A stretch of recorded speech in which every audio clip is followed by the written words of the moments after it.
પણ જે ચાલે છે એનો વિરોધ થવાનો જ છે, પણ સાચું હશે ને કોઈ તકલીફ પડવાની નહીં. લે ભાઈ તું મારા ચેહર જોડે આવ્યો છું, હું રબારીની માતા એવું કહું છું. નંબર કોઈનો લેવો ના લેવો મારી મરજીની વાત છે. અને મારો નિયમ છે, જે બહુ ઉતાવળ કરતું હોય, બહુ હે મારતું હોય ને, એનો સૌથી છેલ્લો નંબર લઉં ચાઈ. ખબર પહેલી વખત જ પૂછવા માટે હોય ને આટલી બધી ઉતાવળ હ તો આ ભવિષ્યમાં નહીં ચાલવા, એટલે ખબર પડી જાય કે ડિલેટ જ કરો, બાકાત કરો. કે એનું કોમ જ નહીં ભવિષ્ય જાળવી રાખવું. બપોરે એક ભાઈ આયા કે બુવાજી મારા ઘરના ને હોનું છે તે સાચું ગોદાવું. મેં બહુ ગોડો કેવાય તને કેવાળો, હું તો મને ખબર હું તો મકાન રાખી જ લઉં. તારી કહો મકાનનું એમ છે ઘર ખાલી કરી દેજી, એવું ના કે ઉઈજા કીધું ઘેર જઈને સોથી નોકરી ધંધો કર ને, છોકરો બચ્ચે વાળ બચ્ચે સંભાળ કીધું ભાઈ.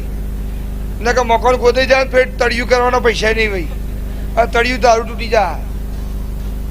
એમ લક્ષ્મીજી હોતો હોત તો હું જોતું તું.